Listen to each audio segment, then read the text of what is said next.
Today has been one of the strangest days of my life, and I'm not too sure what to do or even what I can do in my current situation. I've tried calling and texting people, and it just doesn't seem to concern them. So now I turn to you, the internet, because I really don't have any other options at this point. I guess I should start from the beginning to what happened and how I got in this messed up situation. A few months ago, I got pretty hurt on the job. I'm very thankful and lucky to be alive, but it messed me up pretty bad. I've been going to physiotherapy religiously since, and I've recovered quite well, but I'm nowhere near 100% yet. Well, the insurance company thinks I'm milking the system, or that myself or my physiotherapist isn't doing all we can to get better. All of this? Bullshit. But they need their forms filled out, so I humor them. So the response was to send me to a clinic at a nearby hospital, one run by their company. I guess that if their people tell them that I still have a long way to go, then maybe they will ease up a bit. With that, a bit of hope, so I go to their facility. Now, I don't live with my parents anymore, but the hospital where I had to go was in their city, so I got my dad to drop me off. Unfortunately, I didn't have anyone that could pick me up, so I had to arrange transport through the insurance company. I've done that more than a few times since the accident, and the drop-off was normal. Some awkward small talk and classical music. It was only after I walked into the hospital that things started to tilt a little bit. Now, I wasn't taking note at the time, so full conversations are a tad hazy, so I apologize for all the uncertainty. I started by registering at the outpatient desk. Most of the check-in was normal, but looking back, I realized that the nurse asked me, "How long will you be staying with us?" And I just responded with, "As long as I need to."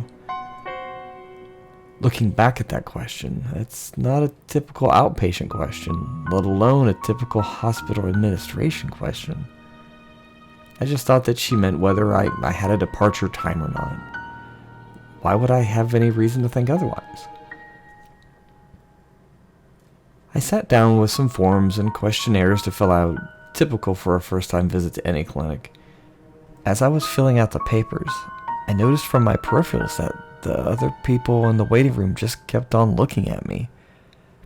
Again, I didn't think anything of it. Since the injury, people have been looking at me strangely.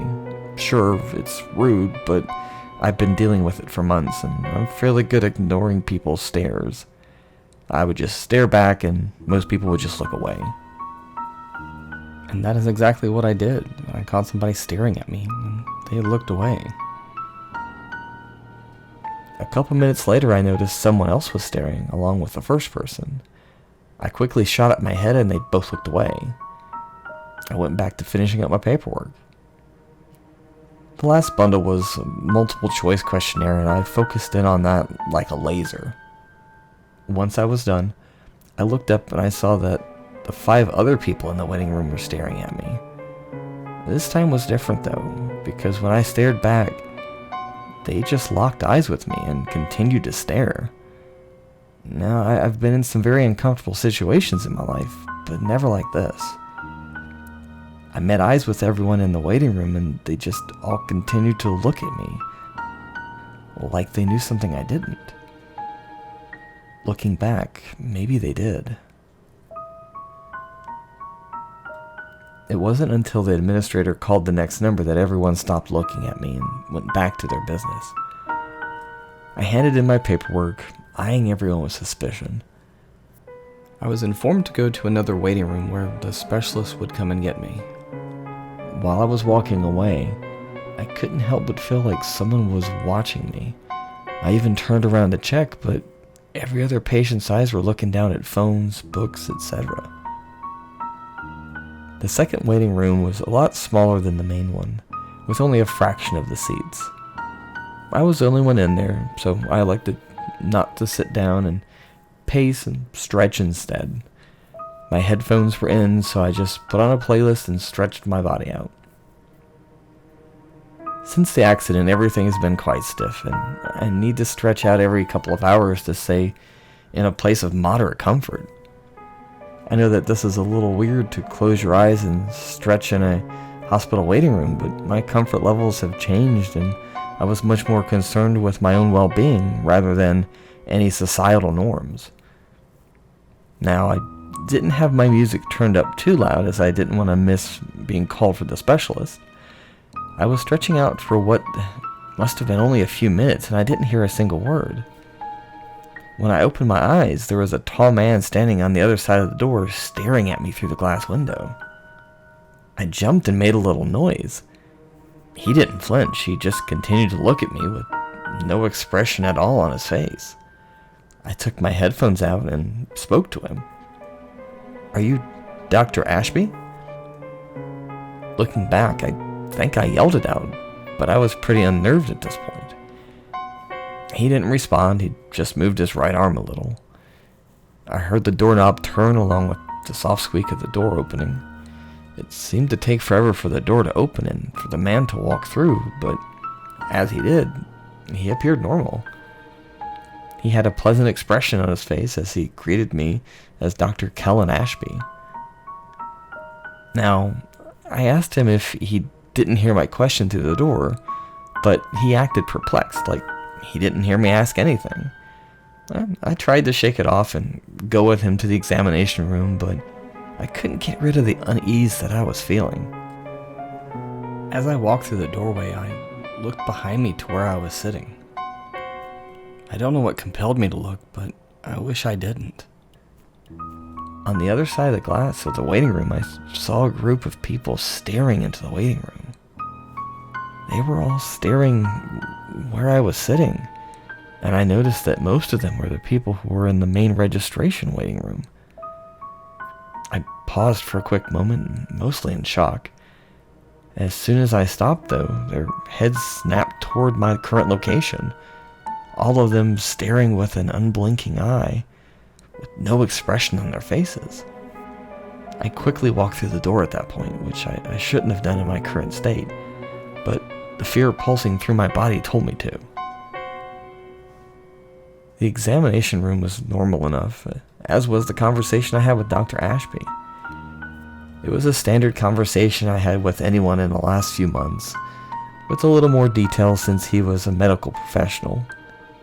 I told him what happened and how it happened, along with the aftermath, the hospital stay, the surgery, the discharge. I told him about the physiotherapy I was doing and that I was seeing a psychologist for the anxiety, nightmares, PTSD that I was experiencing since I got hurt. I did most of the talking for this part, and he was taking notes for the most part. The only concerning thing he asked me was, "Could you do it again?" after I described the accident. I just brushed that off, responding with, "I don't know, and I hope I never have to find out what that limit is." He chuckled at that and we continued. Maybe that was his way of checking if it really was a 10 on 10 of the pain scale? After we talked for a bit, he checked my physical limitations. We went through the kind of range of motion that I had first. He was surprised by my flexibility, especially for a bigger person like myself. He asked through the exam if I was feeling any pain, and I told him that I didn't, and that I never felt any pain when someone else was moving a part of my body, only when I was trying to move it myself. The second part was the test of strength, and this is the part when I knew things weren't right at this clinic or in hospital. The strength tests were basically pushing against him, or seeing if I could push back against his strength. It started out alright, and after a couple pushes he started putting more pressure on me. I told him that it was too much, but he wouldn't listen. He just kept applying more force to me. I felt my joints crack and my already weak muscles strain against him. I yelled out in pain and cursed at him, telling him to fucking stop it. That's when he backed off and went back to his notes, almost as if nothing happened. I asked him why wouldn't he back off, as I was clearly struggling. He disregarded me and continued with his report. I stood as far away from him as I could, just while being as close to the door as I could. Now, I've been in a few fights in my life, and I've always been fairly strong, but in my weakened, injured state, I felt scared and helpless. After what seemed like hours, he finally turned to me with a smile and told me that in his opinion, I was healing normally, and that I didn't have anything to worry about. He also assured me that he wouldn't tell the insurance company this, and I wouldn't have any other problems with them. He said he wanted to see me in a month and told me his receptionist would call me to set up the appointment. He got up, patted me on the shoulder, and walked out of the room. During this time, I didn't speak a single word.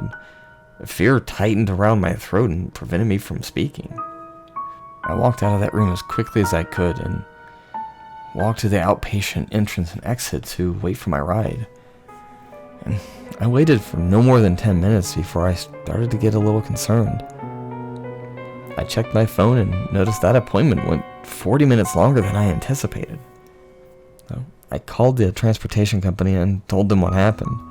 And they assured me it wouldn't be an issue and that they would send another driver ASAP. Reluctantly, I went back inside. It's winter and too cold to stand outside for too long. Plus, the cold makes the metal in my body ache more than usual. I went back to the waiting room, which was now empty. I just watched the window to the parking lot, anxiously awaiting my ride. I didn't bother putting my headphones back in, as I wanted to be alert in case anything else happened. Now, there weren't any more staring incidents, but I did notice one thing. In the half an hour I was waiting for my ride, I didn't see a single person enter the hospital, only leave. I felt faint. I felt scared. I felt helpless. Finally, my ride arrived. I quickly exited the hospital and entered the car. The drive to my parents would be quick, which I was thankful for. The drive was quiet, which I didn't hate. Soon enough, he stopped the car and came around to open the doors, as was the company's policy for their clients. I exited the car and almost threw up at what I saw. We were back at the hospital. I looked at the driver as he smiled at me and wished me a pleasant stay at the hospital. With that, he drove off, leaving me there. I looked around, and this time, everyone was looking at me. I stood there, looking at the people staring at me, dreading what would come next. The only thing that came next was the cold, though, and I was forced to go inside once again. As I walked in, everyone's gaze was fixated on me. I went inside the same damn waiting room and sat down in the same seat. The people outside weren't staring at me anymore, but they were leaving. Everyone is leaving, except for me. It isn't quickly, but one by one, people are leaving the hospital. Each one staring at me as they walk by the waiting room. No one has entered the hospital for over 2 hours. I called my dad and he ignored everything I said, telling me he will see me when the driver drops me off.